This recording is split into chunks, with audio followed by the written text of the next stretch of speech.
Hello and welcome to Quantum Coaching Lucknow. देखिए, हम लोगों ने सोल्यूशन के बताए गए चैप्टर में लेक्चर 8 तक हम लोग पढ़ा चुके हैं। लेक्चर 8 तक हो चुका है और याद करिएगा, हम लोगों ने कॉलिगेटिव प्रॉपर्टी भी पढ़ लिया, आइडियल नॉन आइडियल सोल्यूशन भी पूरी तरह से पढ़ लिया था। अब इस लेक्चर नंबर 9 में हम लोग एबनॉर्मल कॉलिगेटिव प्रॉपर्टी को पढ़ेंगे। तो चलिए, एबनॉर्मल कॉलिगेटिव प्रॉपर्टी की बात हम लोग करते हैं और बहुत इंपॉर्टेंट है ये, और इसके पढ़ते हैं। तो एबनॉर्मल कॉलिगेटिव प्रॉपर्टी में देखिए, आपको पिछले लेक्चर में लेक्चर नंबर 8 में कुछ हम लोगों ने आपको हिंट दिया था कि जब इलेक्ट्रोलाइट सल्यूट होता है तो वहाँ पर एबनॉर्मल कॉलिगेटिव प्रॉपर्टी आती है। अब देखिए, अभी तक जितना हम लोगों ने लिया था, जो पहले भी क्वेश्चन लगाए हैं कॉलिगेटिव प्रॉपर्टी में, सारे क्वेश्चन हम लोगों ने लगाए हैं, जो ज़्यादातर टॉपिक किए हैं, वो हम लोगों ने देखिए क्या लिया था, नॉन इलेक्ट्रोलाइट सल्यूट लिया था। सभी केसेस में हम लोगों ने नॉन इलेक्ट्रोलाइट सल्यूट लिया था। अब हम लोग इलेक्ट्रोलाइट सल्यूट की बात करेंगे और वहाँ पर एबनॉर्मल कॉलिगेटिव प्रॉपर्टी आएगी। देखिए, in case of electrolyte solute colligative property, देखिए सीपी लिखा हुआ, कॉलिगेटिव प्रॉपर्टी डेविएटेड। और देखिए, आपको बता दें ऐसा क्यों होता है, अगर कोई भी इलेक्ट्रोलाइट होगा तो अपने आयंस में ब्रेक होगा। अगर ब्रेक होगा तो हमने कहा था कॉलिगेटिव प्रॉपर्टी में आयंस बिहेव लाइक मॉलिक्यूल, तो मॉलिक्यूल की तरह बिहेव करेंगे। इसका मतलब नंबर्स ऑफ आयंस बढ़ेंगे या नंबर्स ऑफ पार्टिकल बढ़ेंगे। और आपसे हमने बताया था नंबर्स ऑफ पार्टिकल बढ़ने से कॉलिगेटिव प्रॉपर्टी भी क्या होती है, बढ़ती है। तो देखिएगा, to overcome this difficulty term I has been introduced known as van't Hoff factor. ये जो I टर्म है इसको कहते हैं वांट ऑफ फैक्टर।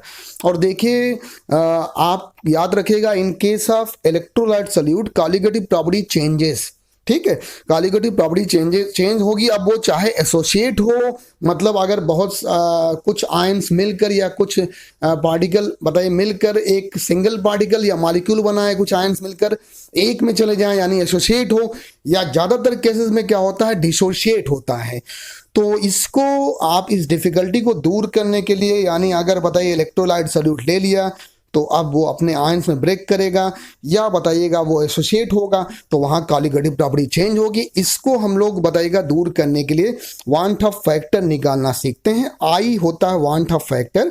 और देखिए, आई आप जब पढ़ेंगे तो आई जो होगा ऑब्जर्व्ड कॉलिगेटिव प्रॉपर्टी, देखिए OCP, और divide by calculated colligative property. मतलब ऑब्जर्व्ड कॉलिगेटिव प्रॉपर्टी का मतलब एक्सपेरिमेंटल कॉलिगेटिव प्रॉपर्टी, और कैलकुलेटेड कॉलिगेटिव प्रॉपर्टी का मतलब थ्योरेटिकल कॉलिगेटिव प्रॉपर्टी होगी।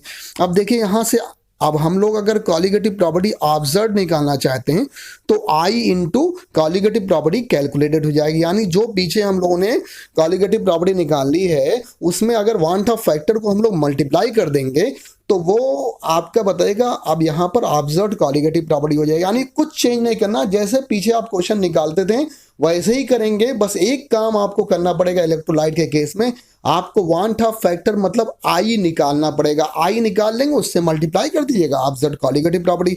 तो अब देखिए, जो चारों कॉलिगेटिव प्रॉपर्टी उसमें जो चेंज होना है वो देखिए, जैसे पहले हम लोग ऑस्मोटिक प्रेशर का देखते हैं, पाई ऑब्जर्व्ड क्या होगा, देखिए CST होता था नॉर्मली, आप molarity into S into T जानते थे। S यहाँ पर सोल्यूशन कांस्टेंट, T बताएगा टेम्परेचर था। तो अब यहाँ पर हम लोग I से मल्टीप्लाई कर देंगे तो ये ऑब्जर्व्ड कॉलिगेटिव प्रॉपर्टी हो जाएगी। इसी तरह से हम लोग अगर रिलेटिव लोअरिंग वेपर प्रेशर लिखते हैं, P0 minus PS divide by P0 लिखते हैं ऑब्जर्व्ड, तो देखिए ये ml/m डिवाइड बाई 1000 होता था कैलकुलेटेड में, तो I से मल्टीप्लाई कर दीजिएगा तो बताइए ऑब्जर्व्ड बताएगा रिलेटिव लोअरिंग वेपर प्रेशर हो जाएगा। इसी तरह से हम लोग एलिवेशन इन बॉइलिंग पॉइंट बताएगा, कैलकुलेटर जानते थे KB इंटू मोलरिटी, I से मल्टीप्लाई कर दिएगा, ऑब्जर्व्ड कॉलिगेटिव प्रॉपर्टी हो जाएगी। इसी तरह से यहाँ पर डेल्टा TF ऑब्जर्व्ड निकालना है तो I into KF into molarity हो जाएगी। यानी जो आपको value elevation in boiling point की पता थी और डिप्रेशन इन फ्रीजिंग पॉइंट, उसमें I से मल्टीप्लाई कर देंगे तो यही एलिवेशन इन बॉइलिंग पॉइंट आपको ऑब्जर्व्ड यानी एक्सपेरिमेंटल वैल्यू पता चल जाएगी, और यही डिप्रेशन इन फ्रीजिंग पॉइंट की ऑब्जर्व्ड वैल्यू पता चल जाएगी। चलिए नेक्स्ट पेज पर आते हैं, और अब सारा खेल है I निकालने का। तो I कैसे निकालेंगे ये हम लोग नेक्स्ट पेज पर आपको बताते हैं। और देखिए, यहाँ पर सबसे पहला केस लेते हैं, थोड़ा सा यहाँ तिरछा लिखा हुआ है लेकिन चलिए ठीक है, समझ जाएंगे आप। केस ऑफ डिसोसिएशन लेते हैं सबसे पहले, केस ऑफ डिसोसिएशन। तो इन केस ऑफ डिसोसिएशन जो होगा कॉलिगेटिव प्रॉपर्टी इंक्रीज करेगी। क्यों? क्योंकि सिंस नंबर्स ऑफ पार्टिकल या कहेंगे आयंस इंक्रीजेस। देखिए आपको याद रखिए जब भी कोई भी मॉलिक्यूल डिसोशिएट होगा, जैसे NaCl Na+ और Cl- में जाता है, तो याद रखिएगा उसके आयंस बढ़ जाएंगे। और हमने कहा था in colligative property ions behave like molecule, यानी सीधे सीधे वहां पर नंबर्स ऑफ मॉलिक्यूल बढ़ जाएंगे, जिससे कॉलिगेटिव प्रॉपर्टी क्या हो जाएगी, इंक्रीज कर जाएगी। लेकिन मॉलिक्यूलर वेट क्या होगा, डिक्रीज करेगा। अभी आगे चलकर हम आपको बताते हैं। और ये बड़ी इंपॉर्टेंट बात है, जैसे आप लोग ने पीछे यहाँ पर पढ़ा, भी पीछे आपको दिखाते हैं। यहाँ पर आपने आई जो पढ़ा, ये आपने पढ़ा आई क्या, observed colligative property divide by calculated colligative property. अगर आप मॉलिक्यूलर वेट के टर्म में इसको लिखते हैं तो आप ये लिखते हैं आई इक्वल टू होता है यहाँ पर ऑब्जर्व्ड, बताइएगा। अब ऑब्जर्व्ड यहाँ पर पलट जाता है। आप देखिए क्या हो जाता, मॉलिक्यूलर वेट के टर्म में यहाँ पर लिखेंगे तो यहाँ पर कैलकुलेटेड मॉलिक्यूलर वेट हो जाएगा और डिवाइडेड बाय क्या हो जाएगा, ऑब्जर्व्ड मॉलिक्यूलर वेट। ये यहाँ पर लिखा नहीं हुआ है, आप लोग इसको जरूर नोट कर लीजिएगा। अगर मॉलिक्यूलर वेट में आई लिखेंगे, मॉलिक्यूलर वेट के टर्म में, कॉलिगेटिव प्रॉपर्टी के टर्म में नहीं, तो कॉलिगेटिव प्रॉपर्टी जितनी भी देख लीजिए आप, कॉलिगेटिव प्रॉपर्टी सब में ज्यादातर मोलैलिटी से डायरेक्ट रिलेशन होता है। मोलैलिटी में आप देखिएगा numbers of moles of solute divide by weight of solvent होता है। Numbers of moles of solute क्या होगा, weight divide by molecular weight. इसका मतलब कॉलिगेटिव प्रॉपर्टी का मॉलिक्यूलर वेट से इनवर्स रिलेशन होगा। तो याद रखिए जहां ऊपर पहले एक्सपेरिमेंटल कॉलिगेटिव प्रॉपर्टी थी, यहां पर आ जाएगा कैलकुलेटेड मॉलिक्यूलर वेट और divide by observed molecular weight. इसका मतलब ऊपर की तरफ आ जाएगा थ्योरेटिकल मॉलिक्यूलर वेट जो नॉर्मली आप लोग कैलकुलेट करके निकालते हैं, और नीचे क्या आ जाएगा, ऑब्जर्व्ड मॉलिक्यूलर वेट। इस आपको इसीलिए यहां पर बताया गया है, तो वहां पर क्या हो जाएगा, रिलेशन यहां पर पलट जाएगा। और देखिए इसीलिए यहां पर ये स्टेटमेंट लिखा हुआ है। स्टेटमेंट देखिए यहां पर पूरी तरह से लिखा हुआ, और स्टेटमेंट क्या लिखा हुआ, बट मॉलिक्यूलर वेट डिक्रीजेस, क्योंकि कॉलिगेटिव प्रॉपर्टी बढ़ेगी तो मॉलिक्यूलर वेट डिक्रीज करेगा। और ऐसे केस में, डिसोसिएशन के केस में, वांट ऑफ फैक्टर हमेशा 1 से ज्यादा ही आएगा, ये बात याद रखिएगा। जबकि एसोसिएशन में क्या होता है, 1 से कम होता है। अब जैसे हम देखें यहां पर एक मॉलिक्यूल था AN को हम लोग Na में ब्रेक कर रहे हैं। अब जैसे मान लीजिए O2 होता है और ये 2O में चला जाता है। वैसे ऑक्सीजन तो नॉर्मली ऑक्सीजन के फॉर्म में होता है, O2 के फॉर्म में, लेकिन अब यहां बताइएगा इसके AN मॉलिक्यूल था और ये N नंबर्स ऑफ A में चला जाता है। इसका मतलब अब इसके नंबर्स ऑफ मोल्स कितने हो गए, N हो गए। देखिए टाइम 0 पर अगर लेते हैं तो इसका 1 है, और तब ये बना नहीं होगा, तब ये 0 रहा होगा। टाइम T पर लेते हैं तो देखिए इसका अल्फा डिसोशिएट हो गया, तो यहां पर अल्फा हुआ और इनिशियल मोल N लिया है। तो केमिकल इक्विलिब्रियम का अगर कॉन्सेप्ट जानते होंगे तो जितना मोल होता है उससे मल्टीप्लाई कर देते हैं, तो N अल्फा हो गया। और यहां से डिसोशिएट कितना हुआ, अल्फा, तो 1 माइनस अल्फा हो गया। ये आप लोग जानते होंगे जब एक्सटेंट ऑफ रिएक्शन निकालते थे और डिग्री ऑफ डिसोसिएशन, वहां पर इस तरह से हम लोगों ने किया था केमिकल इक्विलिब्रियम। आप लोगों ने 11th में पढ़ा भी होगा, ये 12th का टॉपिक है। वहां पर आपने जब भी आप बताइएगा एक्सटेंट ऑफ रिएक्शन में x लिखते थे और डिग्री ऑफ डिसोसिएशन में अल्फा लिखते थे, और अल्फा का जब मामला होता था तो आप कहते थे alpha is that factor which dissociate from 1। याद रखिएगा यहाँ पर अल्फा लिखा भी हुआ है, अल्फा नंबर्स ऑफ डिसोशिएटेड मोल और divide by total numbers of moles before dissociation होगा। तो देखिए अगर 100% डिसोसिएशन होता है तो अल्फा की वैल्यू क्या हो जाएगी, 1, क्योंकि देखिए 100 डिवाइड बाय 100 क्या हो गया, 1 हो गया। अब देखिए आई का फॉर्मूला आपको पता है, OCP डिवाइड बाय CCP, यानी ऑब्जर्व्ड कॉलिगेटिव प्रॉपर्टी। OCP का मतलब observed colligative property divide by calculated colligative property. बड़े ध्यान समझिएगा, ऑब्जर्व्ड कॉलिगेटिव प्रॉपर्टी टोटल देखिए कितनी आती है, 1 minus alpha plus N alpha, जबकि होना चाहिए था 1, क्योंकि आपने इनिशियल में 1 लिया था तो फाइनली भी 1 होना चाहिए था। लेकिन ऑब्जर्व्ड कितना आ रहा है, 1 minus alpha plus N alpha आ रहा है, और कैलकुलेटेड कितना आ रहा है, देखिए वो होना चाहिए था 1, तो नीचे क्या होगा, 1 होगा। अब यहां से हम लोग आई इक्वल टू, आप देखिए 1 प्लस अल्फा कॉमन हो गया, N माइनस 1 हो गया। अल्फा जो यहां पर निकल गया, बड़ा important formula, I minus 1 divide by N minus 1। यहां पर N जो है numbers of moles of product है, ये बात ध्यान रखिएगा।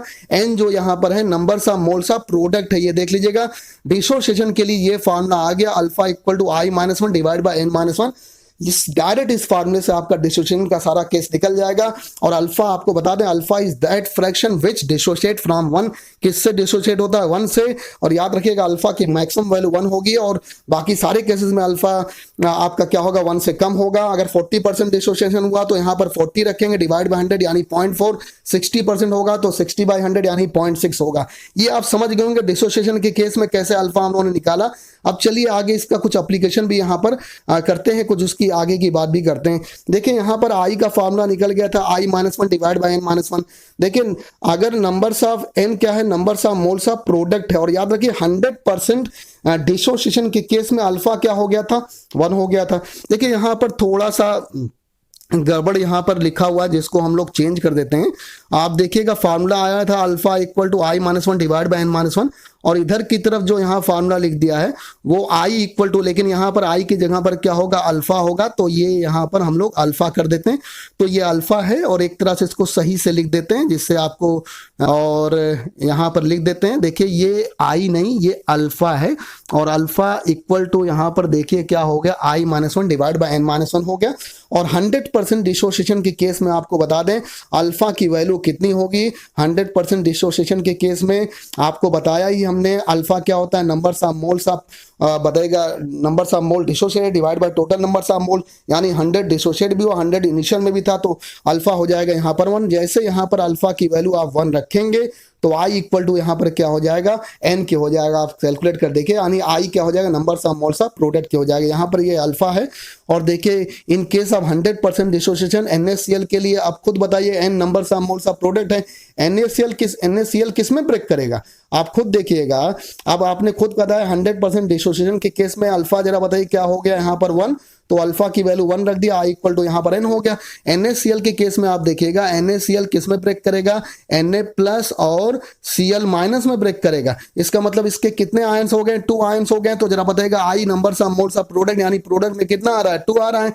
तो प्रोडक्ट में अगर 2 आ रहा है तो सीधे सीधे आप देखिएगा यहाँ पर अल्फा की बताइएगा, अल्फा तो यहाँ पर 1 था 100% डिसोसिएशन केस में, I की वैल्यू क्या हो गया, numbers of moles of product, यानी कितना आ गया आपका 2 आ गया। इसी तरह से आप बताइएगा यहाँ पर 2 आ गया। आप देखिएगा CaCl2 की बात करिए, CaCl2 आपका Ca, देखिए यहाँ पर समझा देते हैं, CaCl2 आपका Ca+2 में जाएगा और 2Cl माइनस में जाएगा। कितने आयंस बन गए, 2 क्लोरीन के यानी क्लोराइड आयन बन गया और 1 कैल्शियम का बन गया। इसका मतलब टोटल कितने numbers of moles of product यहाँ पर कितने हो गए, 3 हो गए। तो I की वैल्यू यहाँ पर कितनी आई, 3 आई। चलिए इसको भी मिटा देते हैं और फिर आगे आपको बताते हैं। देखिए CaCl2 का कितना आ गया, यहाँ पर देखिएगा आपका 3 आ गया। इसी तरह से AlCl3 में Al+3 और 3Cl माइनस जाएगा। देखिए आप खुद समझ लीजिए, AlCl3 में क्या जाएगा, Al+3 में जाएगा और यहाँ पर 3Cl माइनस में जाएगा। इसका मतलब कितना आ गया, 4 आ गया। तो I की वैल्यू यहाँ पर कितनी हो जाएगी भाई, I की वैल्यू यहाँ पर बताइए, numbers of moles of product, इसका मतलब 100% डिसोसिएशन के केस में कितना आ जाएगा, 4 आ जाएगा। इस तरह से K4FeCN6 को देखिए, K4FeCN6 आपका कॉम्प्लेक्स कंपाउंड है, 4K प्लस और बताइए यहाँ पर जाएगा FeCN का होल 6, Cn का होल 6 और इसकी पावर क्या हो जाएगा, -4 हो जाएगा। ये कॉम्प्लेक्स कंपाउंड है, इस तरह से जाएगा। तो जरा बताइएगा, इसमें 4 इसके हो गया और 1 इसका हो गया, टोटल कितना आ गया, 5 आ गया। इस तरह से इसका भी कितना हो गया, देखिएगा 5 हो गया। I की वैल्यू यहाँ पर numbers of moles of product हो गया, प्रोडक्ट कितना आया, 5 आया। तो I की वैल्यू यहाँ पर भी कितनी हो गई, 5 हो गया। इसी तरह से देखिए, अगर 20% डिसोसिएशन है NaCl के लिए, अगर चेक करते हैं 20% यहाँ पर डिसोसिएशन है, तो 20% डिसोसिएशन के केस में आप खुद चेक करिएगा, अल्फा की वैल्यू कितनी हो जाएगी, 0.2 हो जाएगी। यहाँ पर 0.2 रख दिया और देखिए I-1 और numbers of moles of product कितना होगा, 2 होगा। तो I आप सॉल्व करेंगे 1.2 निकल गया। इसी तरह से 50% डिसोसिएशन है अगर CaCl2 का, तो अल्फा की वैल्यू 0.5, क्योंकि 50/100 कितना हो गया, 0.5 हो गया।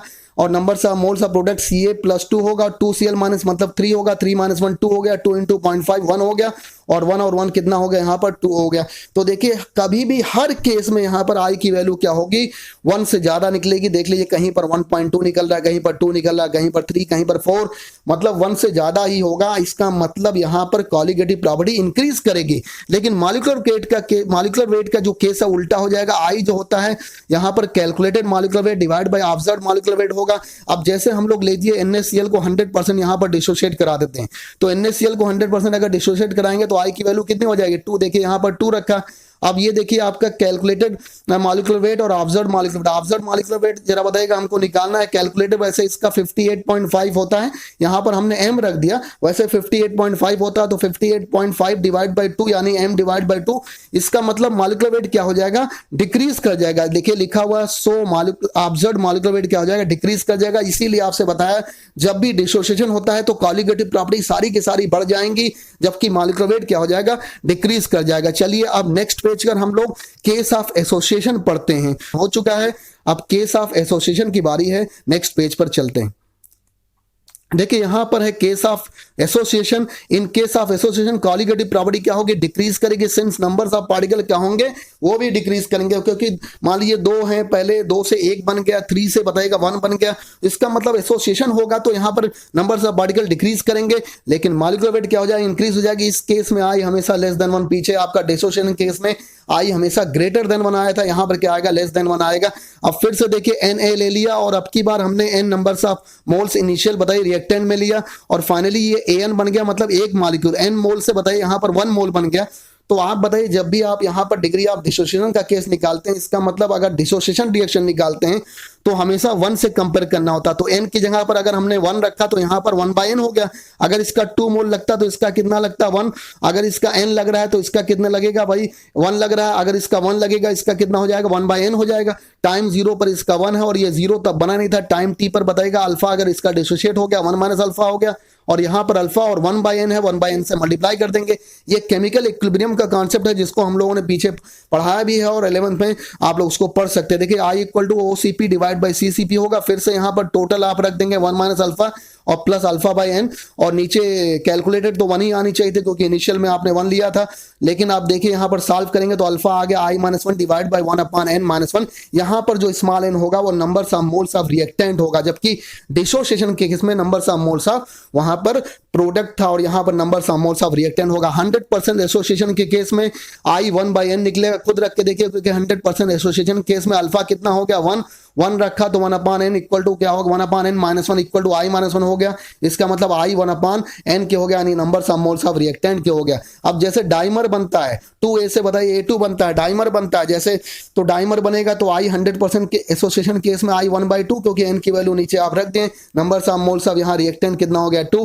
ट्राइमर बनेगा 1/3 हो गया। और एक बड़ी इंपॉर्टेंट बात आपको समझा दें, एसोसिएशन का केस अक्सर इसी लाइन से पूछा जाता है, acetic acid in benzene and benzoic acid in benzene form dimer.